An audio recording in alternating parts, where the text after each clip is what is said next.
Universal Force TV. Dear viewers of Universal Force TV, I wrote and published a novel in Tamil in the year 1984 with the title Raji Idu Unakaga. Now, Mr. Premkumar of Samyuktha Computers has brought out the novel in audio video form in English. The characters and incidents in the story are imaginary. Please see, hear, and enjoy. Video 8. Raji, this is for you, author. Universal Force, Bala. Chapter 7. The Hero Again. Chandran spent 2 months of vacation reading books, taking notes, and writing essays and poems. Thoughts occasionally pulled him in other directions. Although he could not banish them entirely from his mind, he refused to be enslaved by them. Nagesh came looking for him a week before the opening of the college, which gave him happiness. "Hi Chandra, how are you? You've been studying all the time, haven't you? Let me ask you a simple question to test your general knowledge. What is the name of our college principal?" Chandran shouted angrily, "Wretched crack." Nagesh corrected, "You are wrong. New crack." Not understanding the meaning of what Nagesh said, Chandran asked in a daze, "What are you saying?" Nagesh explained that the pipal tree Pilayar, which could not be moved for 15 years, has been shaken. Our college principal has been made a professor in the university's history department. They call it promotion. Is it called promotion? Chandran excitedly interrupted Nagesh. "This is nose break." Nagesh continued, "So be it. The new principal's name is Sudarsha Menon. He came to our university from Delhi University only 6 months ago. He was a professor in the English department. You have a chance to curry favor with him." Chandran smiled happily because Nagesh was a friend who understood him well. "Well, is that good news? Give me a party." When Nagesh asked, Chandran agreed without hesitation. "Are you going to the shop alone or should I come too?" Chandran was met with an unexpected reply, "Take the money. Stuff is ready." Nagesh pointed to a quarter bottle of whiskey tucked in his pants pocket. Chandran went to college on the first day thinking of the happy news that the principal had changed. At 11 o'clock, the new principal entered the English department room. The English professor introduced his colleagues in the department and the other lady lecturers in the room. While introducing Chandran, he said, "This is Mr. Chandrasekhar. He is very talented. He has a lot of influence on the students. He can also contribute to the college administration. As a lecturer, he is a 1. Chandran was naturally excited. He didn't expect his professor to praise him so heartily. After asking other lecturers about their hometowns, their facilities and family, the new principal only said to Chandran, "You come and meet me afterwards," and left. Chandran went to the principal's room at 4 o'clock. The principal took the pipe from his mouth, placed it on the table, and came directly to the subject. "Mr. Chandrasekhar, the former principal advised me to use your expertise in the matter of college administration while handing over the charge to me. My secretary and your professor spoke highly of you. I also heard that there were some problems last year. Forget them. I request that you continue to be involved in the college administration. I look forward to your cooperation and assistance." Chandran realized that the former principal, his professor, and the principal's secretary had spoken very good things about him to the new principal, despite the fracas he had created in the previous academic year.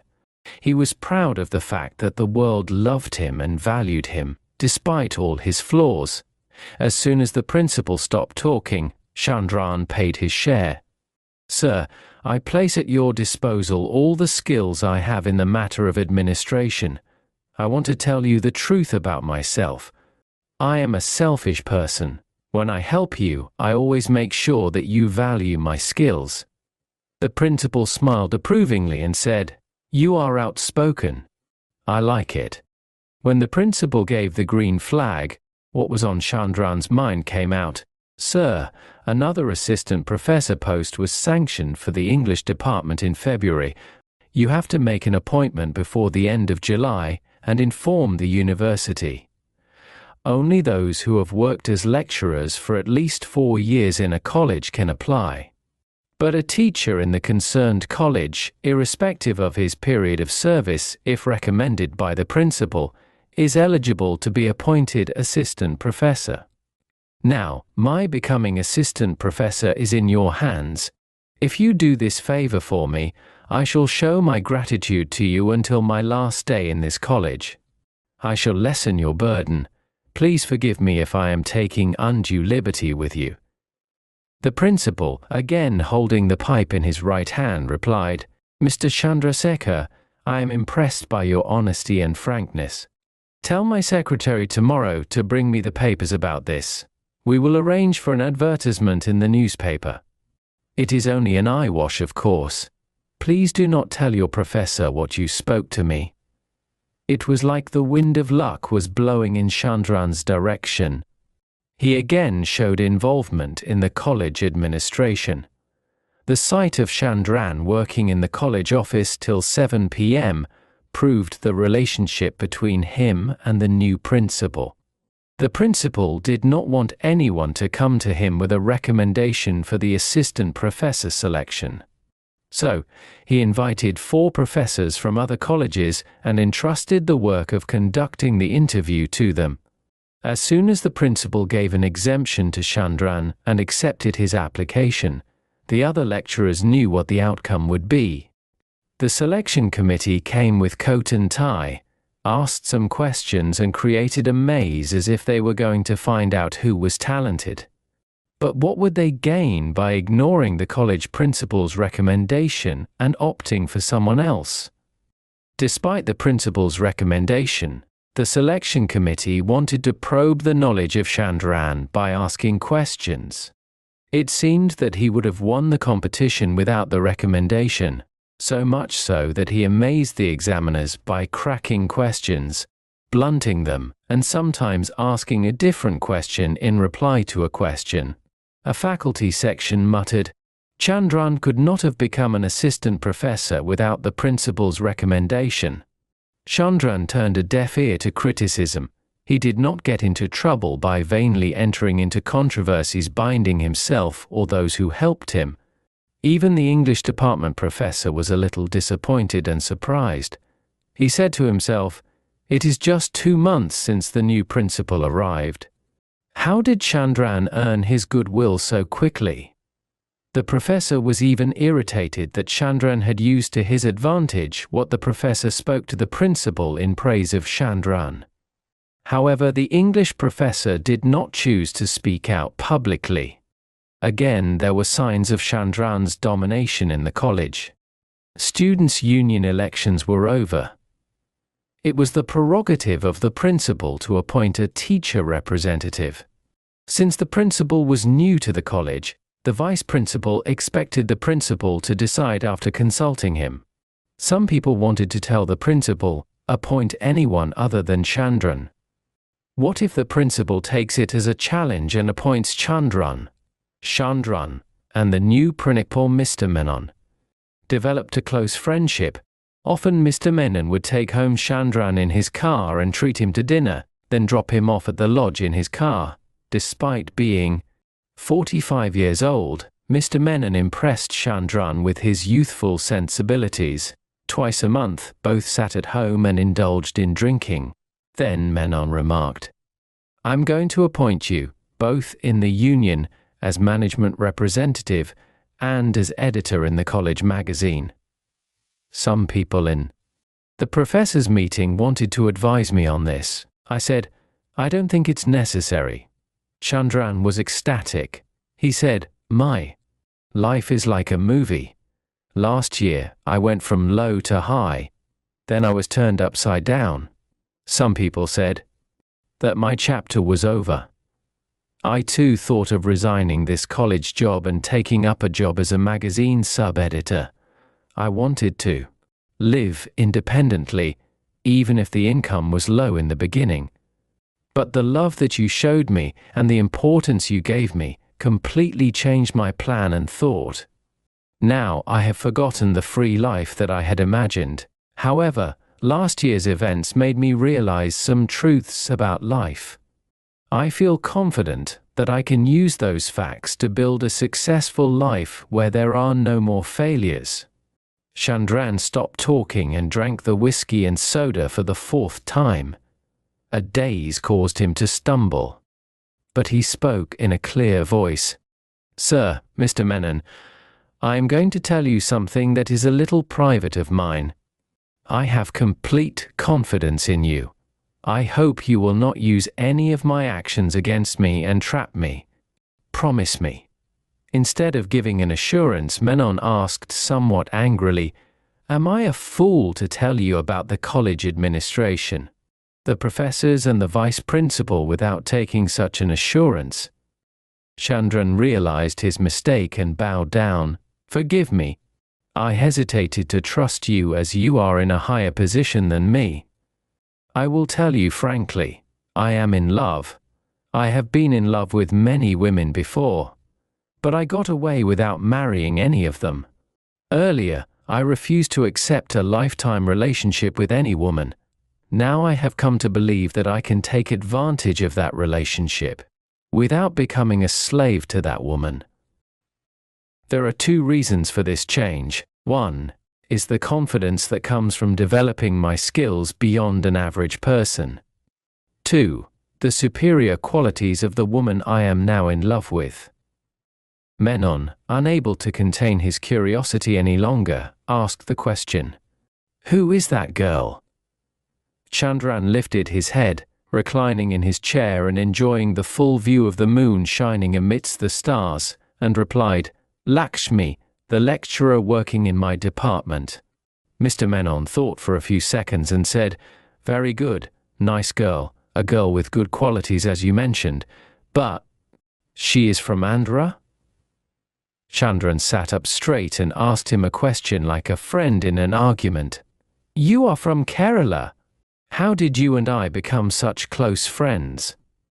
Mr. Menon smiled and said, "If you show this broad-mindedness in marriage too, I will appreciate it. Will your parents and relatives agree to this?"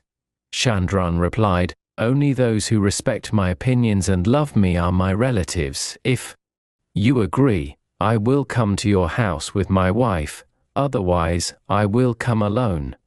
I don't want Lakshmi to enter my whole world, nor do I want to enter her whole world. I will not force everyone who likes me to like her. Our married life will be a bit different. I don't want to confuse her by telling her all my thoughts and plans now. Unnecessary. Fears will come to her mind. I am going to love her first and make her mine. After she becomes my own, I'm going to feed her courage and also my different views on life. I am boring you with my matters, sir. Okay. You need not drop me in the car today. I will go by auto." Chandran got ready to leave. Mr.